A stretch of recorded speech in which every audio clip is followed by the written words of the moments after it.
किसी शहर के रेलवे स्टेशन पर एक भिखारी रहता था।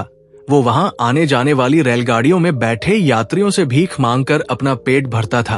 एक दिन जब वो भीख मांग रहा था तो सूट बूट पहने एक लंबा सा व्यक्ति उसे दिखा। उसने सोचा कि ये व्यक्ति बहुत अमीर लगता है, इससे भीख मांगने पर ये मुझे जरूर अच्छे पैसे देगा। वो उस लंबे व्यक्ति से भीख मांगने लगा। भिखारी को देखकर उस लंबे व्यक्ति ने कहा, तुम हमेशा मांगते ही रहते हो, क्या कभी किसी को कुछ देते भी हो? भिखारी बोला, साहब मैं तो भिखारी हूं, हमेशा लोगों से मांगता ही रहता हूं, मेरी इतनी औकात कहां कि किसी को कुछ दे सकूं। लंबा व्यक्ति बोला, जब किसी को कुछ दे नहीं सकते तो तुम्हें मांगने का भी कोई हक नहीं है। मैं एक व्यापारी हूं और लेन देन में ही विश्वास करता हूं। अगर तुम्हारे पास मुझे कुछ देने को हो तभी मैं तुम्हें बदले में कुछ दे सकता हूं। इतना कहने के बाद वो लंबा आदमी ट्रेन में बैठकर चला गया। इधर भिखारी उसकी कही गई बात के बारे में सोचने लगा।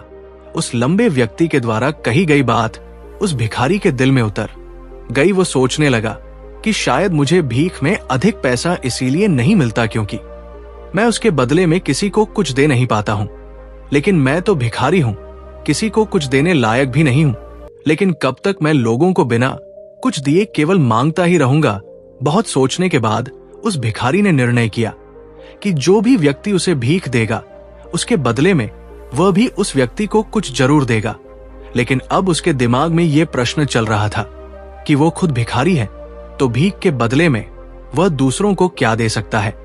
इस बात को सोचते हुए 2 दिन हो गए, लेकिन उसे अपने प्रश्न का कोई उत्तर नहीं मिला था। तीसरे दिन जब वह स्टेशन के पास बैठा हुआ था तभी उसकी नजर कुछ फूलों पर पड़ी जो स्टेशन के आसपास के पौधों पर खिल रहे थे। उसने सोचा, क्यों ना मैं लोगों को भीख के बदले कुछ फूल दे दिया करूं। उसको अपना ये विचार अच्छा लगा और उसने वहां से कुछ फूल तोड़ लिए। अब वो ट्रेन में भीख मांगने पहुंचा।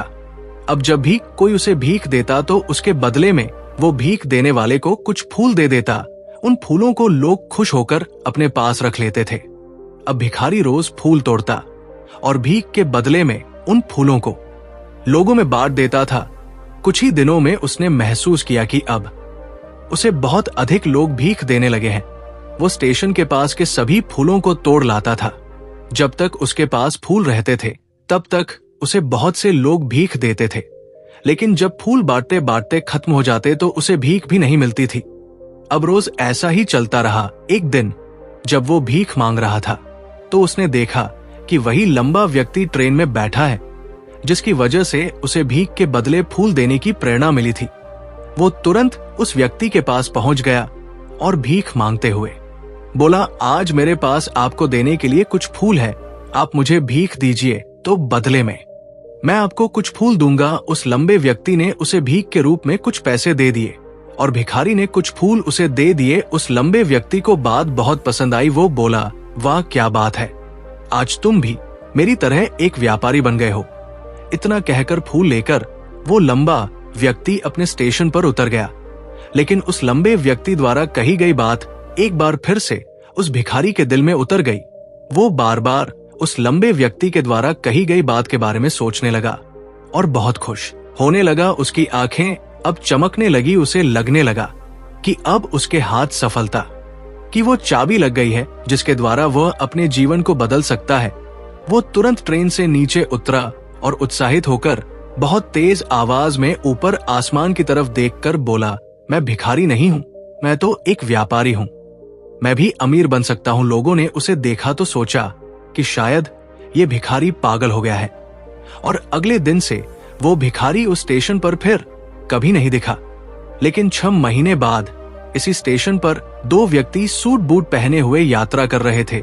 दोनों ने एक दूसरे को देखा तो उनमें से एक ने दूसरे से हाथ मिलाया और कहा, क्या आपने मुझे पहचाना? दूसरा व्यक्ति बोला, नहीं, क्योंकि मेरे हिसाब से हम लोग पहली बार मिल रहे हैं। पहला व्यक्ति बोला, नहीं, आप याद कीजिए, हम पहली बार नहीं बल्कि तीसरी बार मिल रहे हैं।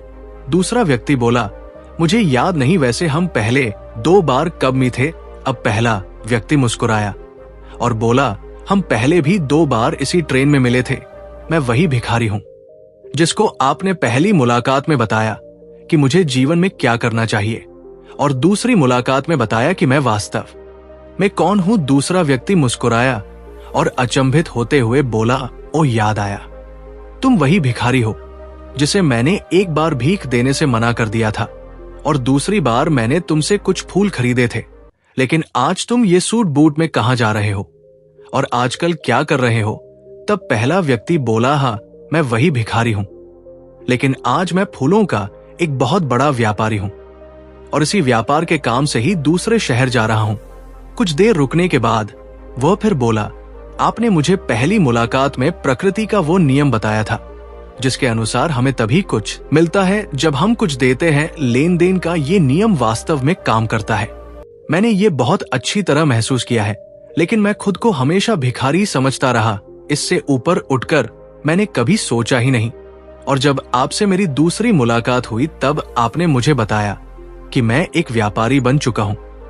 अब मैं समझ चुका था कि मैं वास्तव में एक भिखारी नहीं बल्कि व्यापारी बन चुका हूं। मैंने समझ लिया था कि लोग मुझे इतनी भीख क्यों दे रहे हैं, क्योंकि वह मुझे भीख नहीं दे रहे थे बल्कि उन फूलों का मूल्य चुका रहे थे। सभी लोग मेरे फूल खरीद रहे थे क्योंकि इससे सस्ते फूल उन्हें कहां मिलते। मैं लोगों की नजरों में एक छोटा व्यापारी था, लेकिन मैं अपनी नजरों में एक भिखारी ही था। आपके बताने पर मुझे समझ आ गया कि मैं एक छोटा व्यापारी हूं।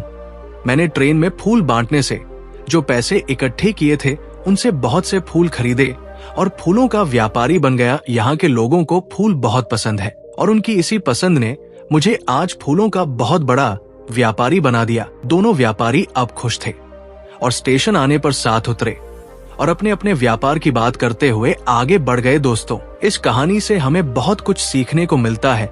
कहानी में लंबा व्यापारी गिव एंड टेक के नियम को बहुत अच्छी तरह जानता था। दुनिया के सभी बड़े व्यापारी इसी जीवन के नियम का उपयोग करके सफल हुए हैं।